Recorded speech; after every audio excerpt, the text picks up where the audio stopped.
Hello friends, welcome to Vinitha life style YouTube channel. நம்ம இன்றைக்கி நம்மளோட கிச்சனில் மிளகு தக்காளி கீரை கூட்டு எப்படி செய்யலாம் அப்படின்றது தான் இந்த வீடியோவில் நம்ம பார்க்க போகிறோம்.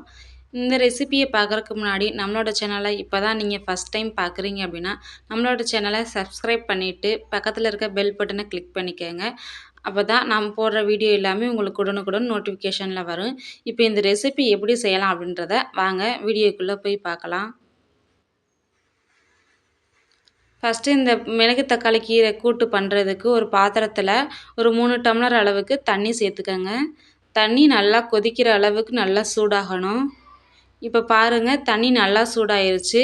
இந்த டைமில் நான் வந்து ஒரு 50 கிராம் அளவுக்கு பாசிப்பருப்பை நல்லா கழுவிட்டு இது கூட சேர்க்க போகிறேன். ஒரு கட்டு கீரைக்கு இது வந்து கரெக்டாக இருக்கும்.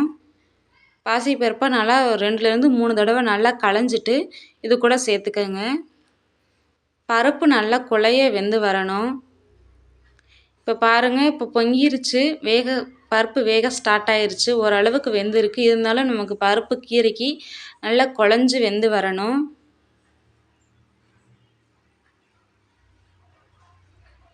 அவ்வளோதான், இப்போ பருப்பு நல்லா வெந்து வந்துருச்சு. இப்போ பாருங்கள் எந்த அளவுக்கு பருப்பு வந்து குழைய வெந்திருக்கா அப்படின்னு, இந்த அளவுக்கு நல்லா வேகணும். இப்போ இந்த டைமில் நம்ம கட் பண்ணி வச்சுருக்க மிளகு தக்காளி கீரையை இப்போ இது கூட சேர்த்துக்கலாம். மிளகு தக்காளி கீரையை அந்த கீரையை மட்டும் நான் கட் பண்ணிவிட்டு திரும்ப அதை நல்லா துண்டு துண்டாக நான் கட் பண்ணி எடுத்திருக்கேன். இலையை மட்டும் சேர்த்திங்க அப்படின்னா கொஞ்சம் முழுசாக இருக்கும். அதனால் இந்த இலையை நல்லா 3 நாளாக கட் பண்ணிவிட்டு இது கூட சேர்த்துக்கலாம்.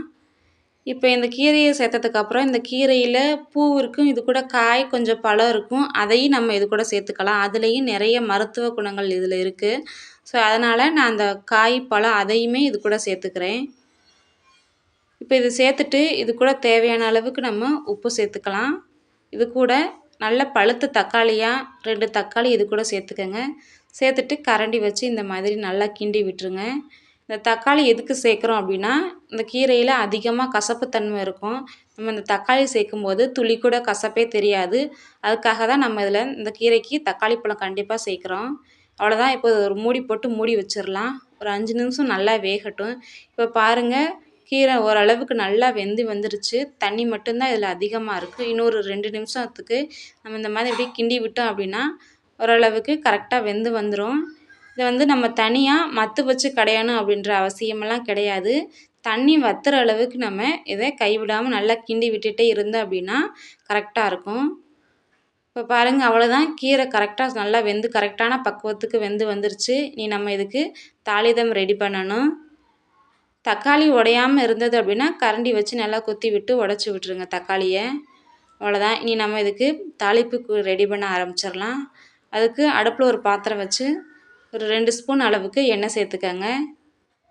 எண்ணெய் நல்லா சூடானதுக்கப்புறம் 1 ஸ்பூன் அளவுக்கு கடுகு நல்லா பொரிஞ்சதுக்கப்புறம் கொஞ்சமாக சீரகம் சேர்த்துக்கங்க. இது கூட கடுகு சீரகம் ரெண்டுமே நல்லா பொரியட்டும்.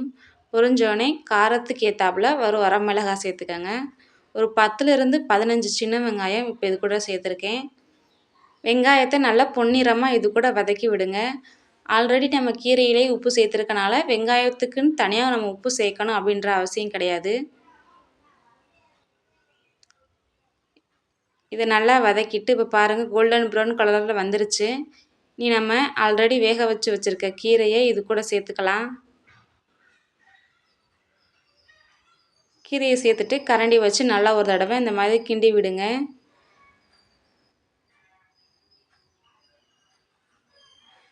இந்த டைமில் தீயை மிதமான தீயில் வச்சு கிண்ட ஆரம்பிங்க. ஃபைனலாக நம்ம துருவி வச்சுருக்க தேங்காய் துருவலை இது கூட சேர்த்துருங்க. தேங்காய் துருவல் சேர்த்துட்டு நல்லா கரண்டி வச்சு நல்லா கிண்டி விடுங்க. தீ வந்து மிதமான தீயிலே இருக்கட்டும். அவ்வளோதான், கசப்பே இல்லாமல் மிளகு தக்காளி கீரை கூட்டு தயாராகிருச்சு. நம்ம தக்காளி சேர்த்துருக்கனால இதில் துளி கூட கசப்பே இருக்காது. குழந்தைகளுக்கு நீங்கள் தாராளமாக இந்த கீரையை கொடுக்கலாம். இந்த மாதிரி செய்யும்போது இந்த கீரை பிடிக்காதுன்னு யாருமே சொல்லவே மாட்டாங்க. ஏன்னா இதில் இருக்க கசப்புத்தன்மை எல்லாமே நம்ம தக்காளி சேர்த்துருக்கனால தக்காளி எடுத்துரும். அவ்வளோதான், இப்போ நம்மளோட மிளகு தக்காளி கீரை சூப்பராக ரெடி ஆயிடுச்சு. ஓகே ஃப்ரெண்ட்ஸ், இந்த ரெசிபியை நீங்கள் கண்டிப்பாக உங்கள் வீட்டில் ட்ரை பண்ணி பாருங்கள். ட்ரை பண்ணி பார்த்துட்டு உங்களோட ஃபீட்பேக்கை எனக்கு கமெண்ட் பாக்ஸில் ஷேர் பண்ணுங்கள். உங்களுக்கு இந்த கூட்டு ரொம்ப தண்ணியாக வேணுனாலும் நீங்கள் தண்ணியாக வச்சுக்கலாம், இல்லை கெட்டியாக வேணுனாலும் நீங்கள் கெட்டியாக வச்சுக்கலாம். நான் இப்போ வந்து இதை கெட்டியாக தான் வச்சுருக்கேன். இந்த வீடியோ பிடிச்சிருந்தது அப்படின்னா மறக்காமல் இந்த வீடியோவுக்கு ஒரு லைக் பண்ணுங்கள், நம்மளோட சேனலை சப்ஸ்கிரைப் பண்ணுங்கள், நம்மளோட வீடியோவும் மறக்காமல் உங்கள் ஃப்ரெண்ட்ஸ் எல்லாத்துக்குமே ஷேர் பண்ணுங்கள்.